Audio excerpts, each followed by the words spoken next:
Good evening, Ram fans, and welcome to the Monday Night Sports Show. I'm Cory Odom. And I'm Maddie Warren. Tonight we are joined by Jessica Balasuriya. Jessica, thank you so much for joining us tonight. For those of you who don't know, Jessica took to Facebook to talk about the racism that she faced on the Ram handling team. Jessica, I know you kind of felt like you didn't have a chance to share your side of the story, and your original post has over 1,000 likes, 2,000 shares. And so for those out there who might not know your story, do you mind sharing that with us? Yeah, absolutely. Thank you again for having me here. Of course. So, I mean, initially I came to CSU for the animal science program and was struggling a lot fitting in. I didn't come from that ag background. So I started to get left behind a little bit in my classes with the professors in the department, as well as the students. I was like, well, let's get involved, because I know CSU, that is one big thing that CSU professes, is get involved, and that's how you get to know people, make connections. So I decided to join the Ram handling team. Well, I decided to apply, of course, first. Yeah. And I got onto the team, and I mean, as far as the first semester went, it went pretty smooth. There didn't seem to be too many issues. And then I started kind of noticing and picking up a little bit of the culture of the team. So Ram handling is not affiliated with the College of Ag currently. It's actually run by the Alumni Association. So there's a lot that kind of came with that, because right now, if you look at the uniforms, they wear cowboy boots, they wear jeans tucked in, they wear cowboy hats. So it's that culture is not representative of the whole of CSU. CSU definitely talks about diversifying its campus, but if the face of CSU is this one image, it's really hard to kind of find that. It's really hard not to question why it's like this. So I joined the team, and I always kind of survived it for a year and a half, and then I reached out to conflict resolution, which is a great service provided by the university. And kind of just to mediate conversations with the leadership team and the advisor of the team as well. So there were issues that arose that I definitely shared through my post. Unfortunately, I couldn't put everything into the post. It was very long.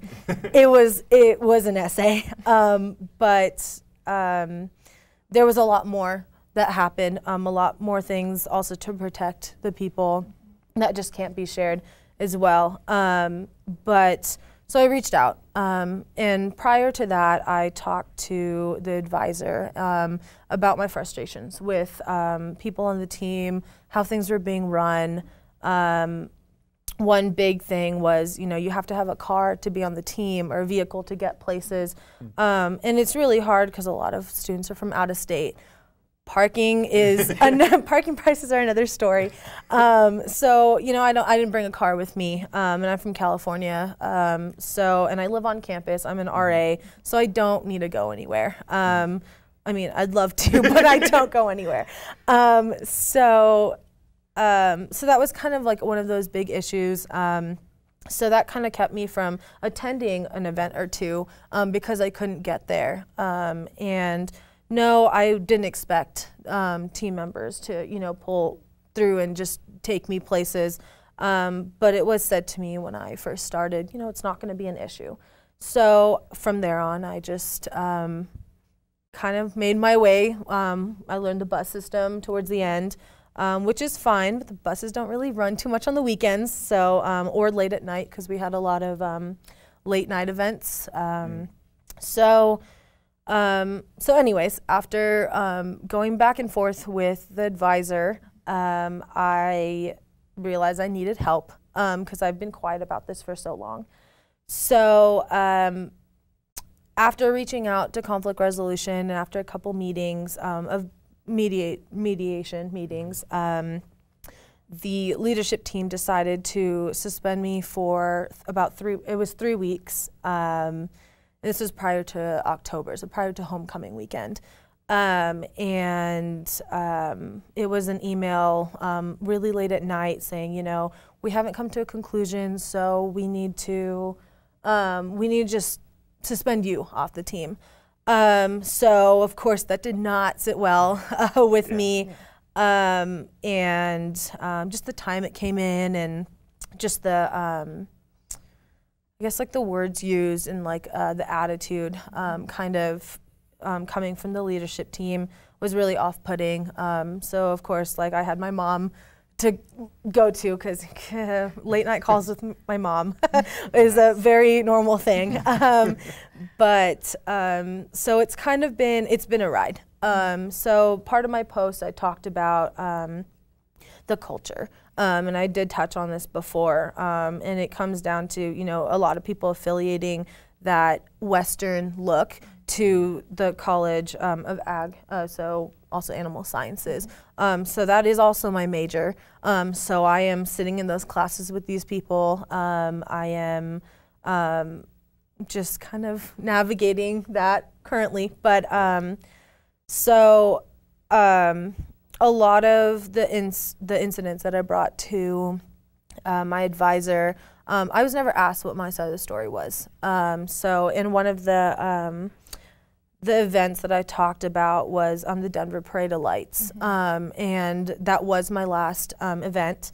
And we were right behind the band, so we were hearing the fight song a lot of times, and we were clapping and singing, and it was the first time in a very long time that I was happy and excited to be just part of it, and I felt it, and I haven't felt it for a long time.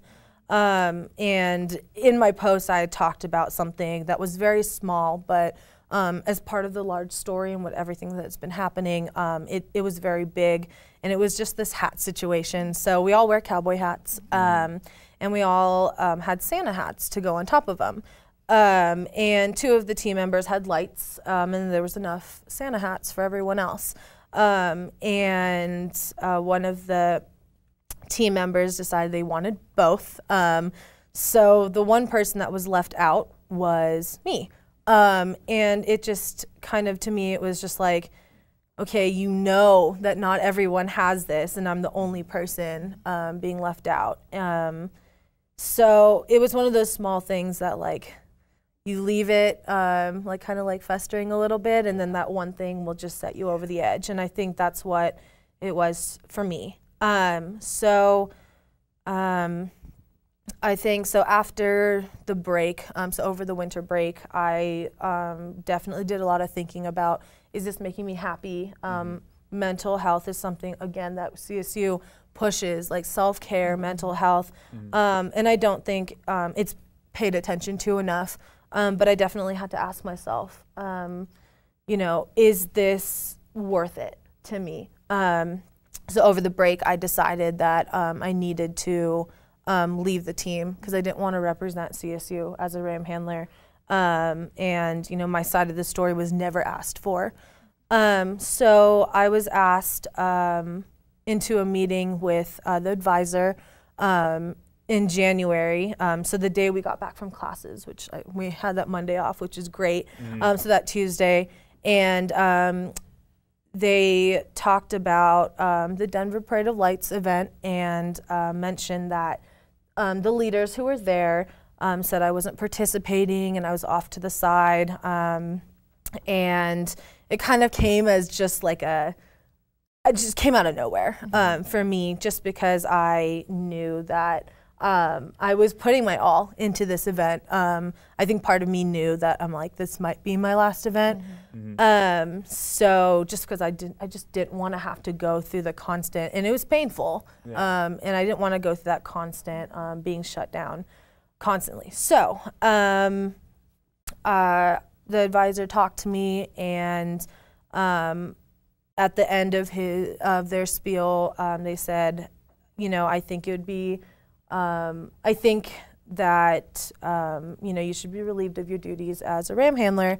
And then after that, and again, I wasn't asked my side of the story. The advisor was not in attendance of the event, so didn't have anything to support the claims that were being made. So in that meeting, I turned around and said, I don't want to be part of the team. I don't want to represent CSU as a Ram handler. And that was the end. That was the end that I think they might have thought was the end. But then I realized that my story was just still not being heard by the people who have hurt me, by the people who definitely like turned their backs on me through this. So a few like takeaways, like just from what's happened since then. So that happened in January. I reached out to the diversity office, the student affair office, and I've been meeting with them and to make changes. And it's been a ride. And there are a lot of changes that are not visible. So like a lot of behind the scenes that, you know, it's just, they're happening, but you just can't see them. So you kind of have to trust the system in a way. But I think I got to the point where not enough people knew about this. I know that the Ram handling team have been recruiting on the plaza, and I had brought to the table a few things that could have been changed with that process, and just by passing them in the plaza, it just seemed like the same things I think were occurring. And so I decided to just release this story on Facebook, and I did make it public. And I think like my big disclaimer like of this, you know, of being here is that my story is not representative of all experiences at CSU. I know that there are people have had experience that have been great, and then there's my experience, which it was not so great. Like, you know, Cory, like you know, my experience is not yours, and yours is not mine. And I think that was a big misunderstanding, especially with like the comments in the posts and the backlash. Which of course it's going to happen. It's a controversial topic, but I think my big thing is like CSU needs to uphold their principles of community. I'm an RA on campus, and this is I'll be completing my second year in that job, and there's upsides and there's downsides, but I love doing what I do. But something that's instilled in us is that those principles of community, inclusion, social justice, diversity, those were not followed in or even incorporated into any part of the team. So that was kind of, I guess that's like my little bit.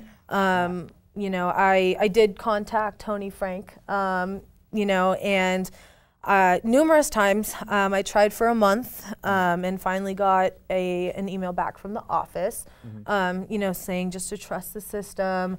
And honestly, that just wasn't good enough for me. And with after releasing my story on Facebook, a lot of other people have been starting to share their own stories, and they're not the same as mine, but they are definitely encompass those the lack of diversity, social justice, inclusion on the campus. Absolutely, yeah. And going off the principles of community, the university actually did end up issuing a statement earlier, and clearly it wasn't, you know, trusting the system and trying to keep up with stuff like that. But the university ended up saying, we are grateful to Jessica for coming forward with her concerns. CSU encourages anyone experience what they believe to be discrimination or bias on campus to report that behavior through any of the channels available. Inclusion and respect are among CSU's principles of community and our core values, and we are committed and accountable as a community to this end. So obviously the university preaches the principles of community, and you had said that you had already suggested some things to the Ram Handlers organization. And that was coming from the university, not even from the organization itself. So what can they do moving forward to live up to those principles of community and actually do what they're preaching?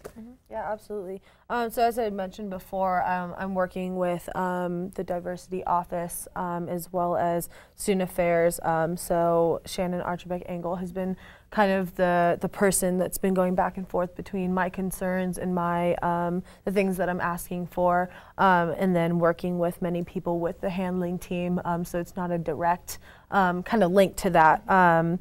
So some of the things that I've noticed that I would like changed is definitely like holding them accountable for what they did. One of my main goals was that releasing the story would, is because I don't want this to happen to another student, whether it's through RAM handling or whether it's through any other program or even a college on this campus. So again, some of those things, as a whole, the university needs to stop like sweeping this under the rug. Definitely change, I know, cannot happen overnight, but it needs to, something needs to happen. So one of the things I kind of talked about and put a lot of emphasis on was the culture. When I first started, we were just in polos and jeans, and it was a little more comfortable, and a lot of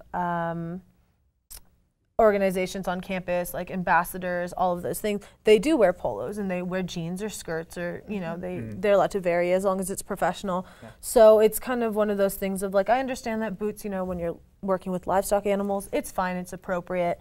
But then when you go to getting sponsored by the Western, company, which is not bad, again, but when you push like the cowboy hat, that's not representative of cultures here at CSU. A lot of people are just like, I'm not putting this on my head, but if it's part of the uniform, you're kind of expected to. So that's one thing.